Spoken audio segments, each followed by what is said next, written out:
जय हिंद, नमस्ते साथियों। आशा करता हूँ सब स्वस्थ होंगे। आज का करंट अफेयर्स 16 दिसंबर 2021, जिसमें कुछ अपडेट आया है कि 2021 के एशियाई पावर इंडेक्स में कौन सा देश शीर्ष पर है। यानी कि 2021 के एशियाई पावर इंडेक्स है, उसमें कौन सा देश है जो शीर्ष पर है। तो इसमें उत्तर आएगा अमेरिका। कि 2021 के एशियाई पावर इंडेक्स में अमेरिका शीर्ष पर है। इसकी पूरी जानकारी देख लेते हैं। एशियन पावर इंडेक्स सिडनी के लोबी इंस्टीट्यूट द्वारा तैयार किया जाता है। हाल ही में जारी 2021 के सूचकांक में अमेरिका इस क्षेत्र पर प्रभाव डालने में शीर्ष स्थान पर है। ये सूचकांक जो एशिया के 26 देशों और क्षेत्रों को रैंक करता है। भारत को चौथे स्थान पर सबसे शक्तिशाली देश के रूप में रैंक दिया गया है। भारत का स्थान कौन सा है? भारत का है चौथा स्थान।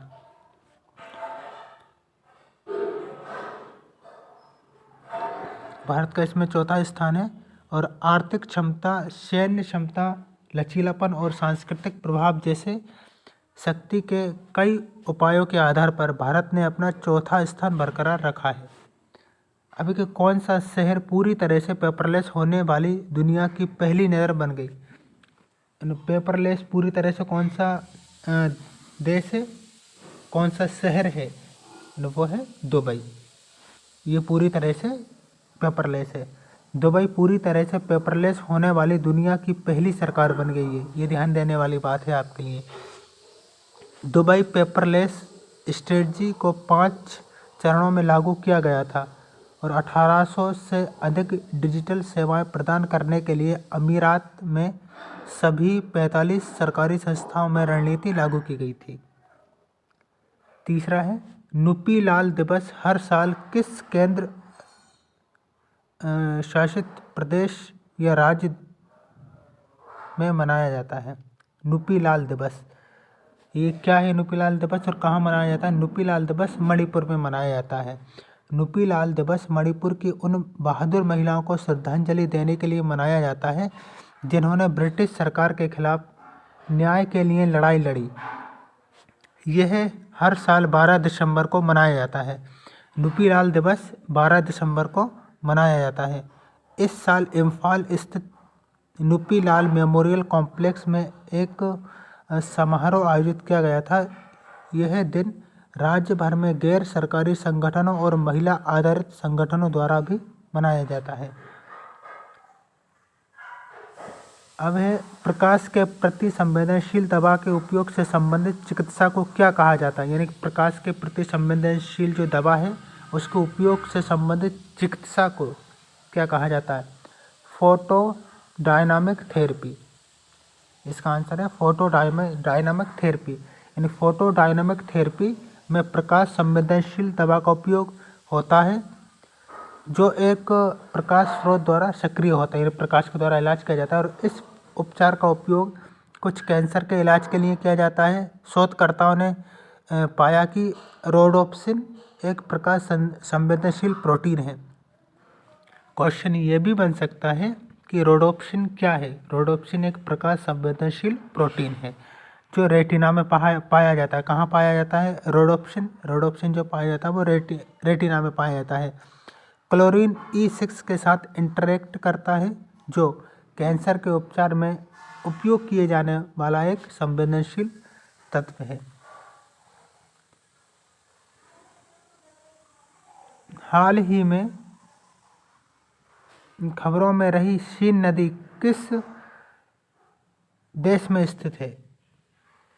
जो सीन नदी है वो किस देश में स्थित है?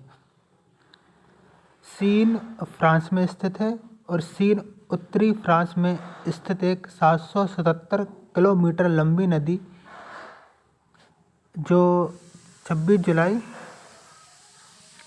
जुलाई 2024 को पेरिस ओलंपिक का उद्घाटन समारोह चीन नदी पर होगा। यानी एक ये क्वेश्चन भी बन सकता है कि जो पेरिस ओलंपिक का उद्घाटन होगा वो किस नदी पर होगा? सीन नदी पर होगा। कब होगा? 26 जुलाई 2024 को।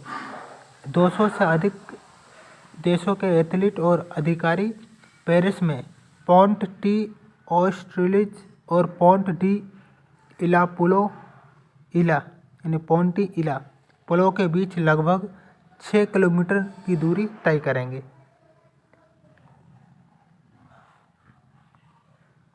ये रहा था आज का करंट अफेयर्स। बाकी जो भी नई जानकारी आपको आती, नई जानकारी जो भी अपडेट रहेगी करंट अफेयर से संबंधित, तो आपको सूचित किया जाएगा। नमस्ते। अब 15 दिसंबर की कुछ मुख्य समाचार पे ध्यान दे लेते हैं। राष्ट्रीय करंट अफेयर्स। संसद ने सीबीआई निदेशक के कार्यकाल को अधिकतम 5 साल बढ़ाने के लिए विधेयक पारित किया है। संसद ने सीबीआई निदेशक के कार्यकाल को अधिकतम कितने साल बढ़ाने के लिए? 5 साल बढ़ाने के लिए विधेयक पारित किया है। संसद ने ईडी यानी प्रवर्तन निर्देशालय निदेशक के कार्यकाल को अधिकतम 5 साल तक बढ़ाने के लिए विधेयक पारित किया। सुप्रीम कोर्ट ने केंद्र को उत्तराखंड में 4 धाम योजना के तहत सड़कों को 5.5 मीटर को बढ़ाकर 10 मीटर करने की अनुमति दी।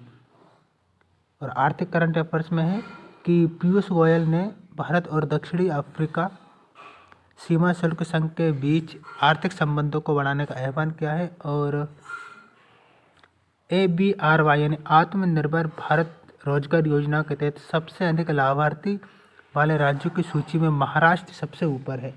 ये क्वेश्चन बन सकता है कि आत्मनिर्भर भारत योजना में सबसे अधिक लाभ लेने वाले या लाभार्थी वाले राज्यों की सूची में कौन है? महाराष्ट्र सबसे आगे है। थोक मूल्य आधारित मुद्रास्फीति नवंबर में 12 साल के उच्च स्तर पर 14.2 पर पहुंच गई। यानी कि थोक मूल्य आधारित मुद्रास्फीति नवंबर में कितने % थी? 14.2%। कार्नेगी इंडिया और विदेश मंत्रालय द्वारा वैश्विक प्रौद्योगिकी सम्मेलन आयोजित किया गया। यानी कार्नेगी इंडिया और विदेश मंत्रालय द्वारा जो वैश्विक प्रौद्योगिकी शिखर सम्मेलन आयोजित किया गया, किन किन के द्वारा? ये दो, कार्नेगी इंडिया और विदेश मंत्रालय द्वारा। अंतर्राष्ट्रीय करंट अफेयर्स में है जलवायु परिवर्तन को वैश्विक सुरक्षा चुनौतियों से जोड़ने वाले संयुक्त राष्ट्र सुरक्षा परिषद के मसौदे के प्रस्ताव के खिलाफ भारत में वोट किया। यानी जलवायु परिवर्तन को वैश्विक सुरक्षा चुनौतियों से जोड़ने वाले संयुक्त राष्ट्र सुरक्षा परिषद के मसौदों के प्रस्ताव के खिलाफ भारत ने वोट किया। किसने वोट किया था? भारत ने। जलवायु परिवर्तन संयुक्त राष्ट्र ने 2020 में साइबेरिया में मापे गए 38 डिग्री के नए आर्कटिक तापमान को मान्यता दी। कितने तापमान को? 38 डिग्री नए आर्कटिक तापमान साइबेरिया में मापा गया था 2020 में। ट्यूनीशिया राष्ट्रपति कैस सैयद ने संवैधानिक जनमत संग्रह की घोषणा की। यानी कि संवैधानिक जनमत संग्रह की घोषणा किसने की? यानी कि ट्यूनीशिया के राष्ट्रपति हैं कैस सैयद, नाम है इनका कैस सैयद। अब आता है कि खेलकूद में अमेरिकी जिम्नास्ट सिमोन बाइल्स को टाइम पत्रिका द्वारा 2021 एथलीट ऑफ द ईयर चुना गया। यानी कि अमेरिकी टाइम पत्रिका के द्वारा जो एथलीट ऑफ द ईयर चुना गया है वह है अमेरिकी जिम्नास्टिक सिमोन बाइल्स, ये इनका नाम है।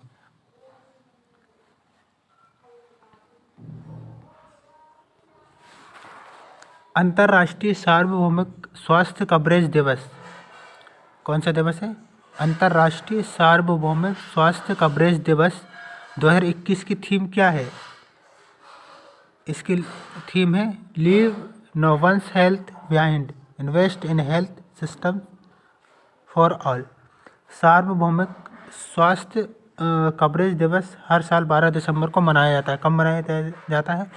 ये हर साल 12 दिसंबर को मनाया जाता है।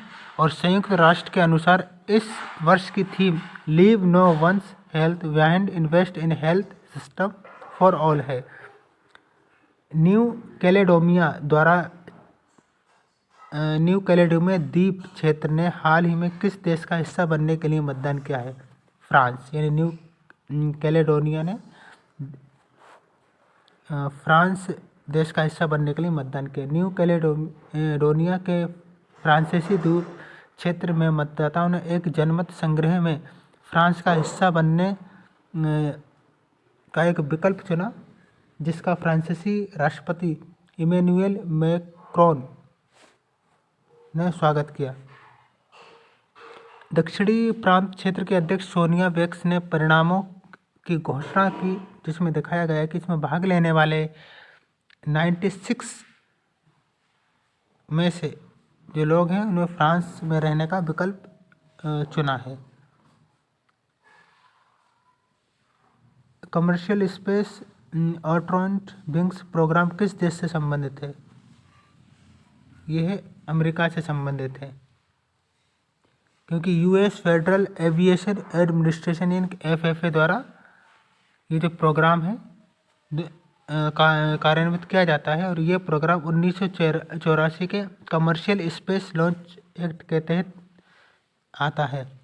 और हाल ही में FAA ने घोषणा की है कि अब ये कमर्शियल स्पेस एस्ट्रोनॉट विंग्स जारी नहीं करेगा।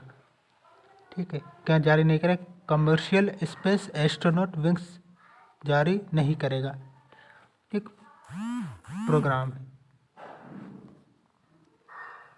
अपडेटेड DICGC अधिनियम के अनुसार खाता धारक कितने दिनों के भीतर अपनी बीमित जमा राशि का उपयोग कर सकता है? यानी कि अपडेटेड DICGC के अधिनियम के अनुसार खाता धारक 90 दिनों के भीतर अपनी बीमित राशि